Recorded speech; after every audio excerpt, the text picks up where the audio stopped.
Pues seguimos hablando del cannabis y ya te hablé en este video pasado acerca de la historia y cómo es que llega a México y cómo es que llega a concebirse como una droga, ¿no? Cuando antes era algo mucho más orgánico, mucho más natural y que ha tenido a lo largo de la historia diferentes usos y cómo ha evolucionado junto con el hombre a lo largo de nuestra vida.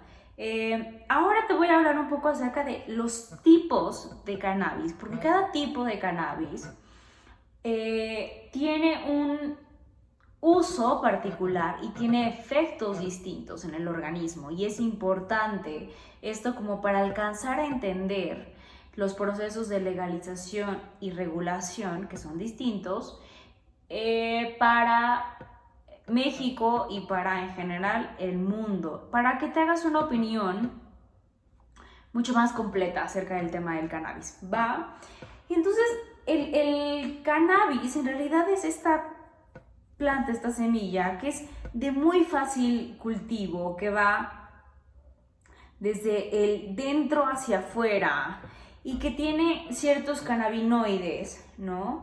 Que están en nuestro organismo, es decir, tenemos estos receptores cannabinérgicos en nuestro cerebro, y que es uno de los argumentos que utilizan las personas que están a favor del cannabis y del uso del cannabis.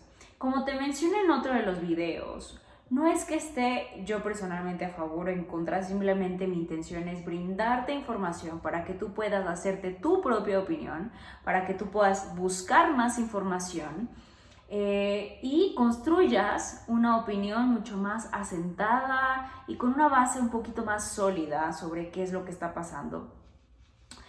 Y en el cerebro no es que no existan estos centros y esos receptores compatibles, ¿no? Es como si hicieran clic en nuestro cerebro. Lo que pasa es que hoy en día parte de los cannabinoides, la marihuana que es distribuida de manera comercial, no es pura, no es la que nuestros antepasados, ancestros utilizaban en los rituales de los cuales te hablé en el video de la historia del cannabis, sino que hoy en día están mezclados y son se le ponen aditivos para generar efectos más exaltados y que puedan tener mejor aceptación a nivel comercial. Es decir, son drogas de laboratorio, y para eso nuestro cerebro no está programado. Es decir, no, ahí ya no hacen clic, ¿no? Como que sería como querer forzar un rompecabezas, y ahí es donde no va a cuadrar. Ahora, hago este video específico dependiendo de los tipos de cannabinoides, porque como de cannabis en general, porque existen varios tipos de lo que se conoce como marihuanas, y dependiendo de su producción y de cómo se use la cantidad de luz, el tipo de florecimiento, la preparación que lleve, es decir, el proceso mediante el cual se lleve, la época del año. Antes estaba regido por el lugar, es decir, el lugar geográfico en el cual se producían unas u otros tipos, y eso produce, repito, diferentes efectos en el organismo. Te voy a mencionar los que yo sé, repito, esta es la información que yo consulté, seguramente hay otra, búscala. Si quieres compartirla, por favor, compártemela. No estoy diciendo que yo sea una experta en el tema, pero sí me interesa que estemos un poco asentados en esto para que vayamos construyendo, y sobre todo la parte que a mí como psicóloga social, neurocientífica me importa, es cómo afecta eso el cerebro y el comportamiento, y por lo tanto la sociedad y los procesos sociales del individuo en la sociedad. Ok, tipos. Está la cannabis sativa, que es la que hasta canción tiene, ¿no? Que se producía principalmente en Sudamérica y Asia, y que es principalmente psicoactiva. que tiene una alta concentración de THC, que es la que produce estos efectos alucinógenos, ¿no? Que estimula el apetito y genera euforia. Es distinta a otro tipo de cannabis que vamos a ver más adelante, que te aplana o te relaja o te seda, ¿no? Que tiene un efecto sedante y que es la que se ocupa o que se cree que ayuda para procesos paliativos y para dolor crónico. Esta, que de la que te hablo, la cannabis sativa, más bien tiene un efecto estimulante. Te da para arriba pronto, ¿no? Está la cannabis índica, que era la que se producía principalmente en Asia, en India, y que tiene este efecto sedante del que te hablaba antes, y que se cree que tenía afectaciones positivas en el tratamiento del dolor, que es la que se pone, en teoría se pone, para las reumas y el dolor, y la que venden afuera de todos los mercados y todos los metros de la Ciudad de México y de México en general, que te promete que te quita todas las dolencias, ¿no? Y tiene un efecto como tal sedante, un efecto relajante porque tiene este activo que es el CBD, si no mal recuerdo, y por lo tanto tiene en contraste una baja cantidad de THC, que es el efecto estimulante. Dependiendo, repito, del THC y el CBD que tengan cada componente, es lo que los va a hacer más estimulantes o más con efecto sedante. Va a ser esta diferencia, ¿cierto? Otro es el cannabis rudelaris, ¿no? Así se llama, ese es el nombre yo que es que haga, el nombre que principalmente viene y que se da en los climas y en los lugares de Rusia. ¿Por qué? Porque tiene un bajo THC, que es decir, no te va a estimular tantísimo, tampoco es altísimo en CBD, pero sí es más alto en CBD, por lo tanto es el de todos, el más relajante, que es el que tiene un efecto como más de lo que conocemos en México como un efecto pacheco, ¿no? O sea, que no solamente te va a quitar y anestesiar, sino realmente va a tener un efecto relajante muy fuerte y muy profundo. Que esto también tiene afectaciones en términos de que va a bloquear todo tu lóbulo frontal, como ya habíamos hablado en los efectos, y que te va a permitir no poder pensar, ¿no? O que te va a impedir pensar. Y están otros híbridos, que son estas combinaciones que se hacen, que te digo que son la mayoría de los que existen hoy en la actualidad.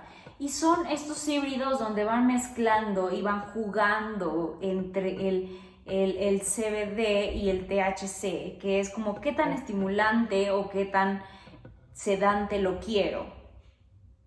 Y esto es difícil de diferenciar y tú dirías, bueno, si solamente difiere o se puede detectar a través del lugar de procedencia, entonces sería muy fácil. Sin embargo, hay varias cosas que contribuyen a que esto no sea tan fácil. Una es el cambio climático.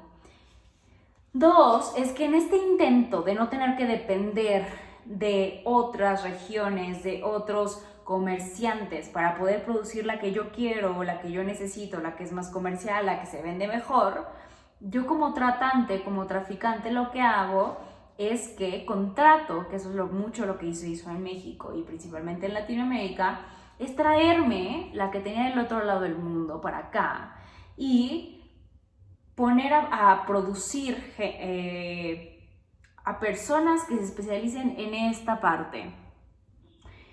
Por ahí, hablando de los pros que se tienen cuando se piensa en legalizar y regularizar el uso de la marihuana en México específicamente, es que se podrían abrir nuevas carreras técnicas para personas que ya hoy en día se dedican a sembrar marihuana, que no son los dueños de la marihuana, no son los narcotraficantes, solo los siembran, son los expertos en saber en qué momento pueden cortarla, desde dónde la van a procesar, si van a ocupar más del tallo, si van a ocupar más de la hoja, que también de eso depende los efectos que va a tener. Todo esto es sabiduría ancestral que se ocupaba mucho en rituales de las tribus indias de Estados Unidos y de México. Como ya te hablé en el video de la historia y cómo es que nos llega a México y cómo se va transformando en lo que conocemos hoy en día y las repercusiones sociales y de salud que tiene hoy en día, parte de los pros que se habla es que se les podría dar una base más sólida donde estas personas que ya son expertas en esto pudieran tener un título, pudieran no tener que estar dependiendo ni tener que vivir bajo la sombra de un trabajo ilegal, ¿no? Que muchas veces se ponen en peligro y que su intención simplemente es salir adelante económicamente hablando. Entonces, es difícil de diferenciar porque está mezclada por el clima, porque está mezclada también por la forma de producción de cada país y de cada productor, porque muchos de estos productos ya se hacen en laboratorio, ¿no? Ya hay mucha mezcla de esto, porque también se ha jugado a ser Dios y se aumentan y se disminuyen los efectos, entonces ya no hay como tal sembradíos puros. Se han formado, por lo tanto, híbridos y nuevas clases de esto. Otro también que es muy importante es que es hasta que se consume donde se puede tener una mayor certeza de los efectos que va a tener. Y eso es bastante como paradójico, ¿no? O sea, yo si quisiera, por ejemplo, es todo el tiempo lanzarte al vacío un poco en de esto me va a dar para arriba, me va a dar para abajo, y lo cual tiene complicaciones en términos médicos, en términos de poder regularizar, reglamentar, generar procesos de estandarización. Esto es una gran complicación, porque entonces yo tengo que testear todo el tiempo. No hay una forma fácil de hacer esto como en una producción en masa, por ejemplo, como se puede hacer con otro tipo de fármacos. Y esto es como parte de los asegúnes más importantes, que aunque vayas a la calle y le digas a tu distribuidor de confianza, oye, necesito una que sea estimulante, probablemente no te salga estimulante. Y eso tiene repercusiones también en el consumo individual, porque si por ahí se te ocurre mezclarla con otro medicamento, puede tener efectos colaterales bastante complicados. Entonces, seguimos hablando del cannabis. Te invito a que veas el video de la historia del cannabis, los efectos y daños a la salud, los pros y los contras, las conclusiones, la diferencia entre legalización y regularización, los tipos de cannabis que es y los usos del cannabis, que también han sido distintos a lo largo de la historia y dependiendo del área tiene diferentes usos. Para que entiendas un poco cuando se habla acerca de la legalización, la regularización, reglamentación del cannabis, todas las aristas y todas las variables que tiene, que no solamente se habla de un uso recreativo de una droga, ¿va? Ok, si te gusta esta información, si quieres ir en contra de ella, lo que sea, eres bienvenido a escribir tus comentarios en la parte de abajo.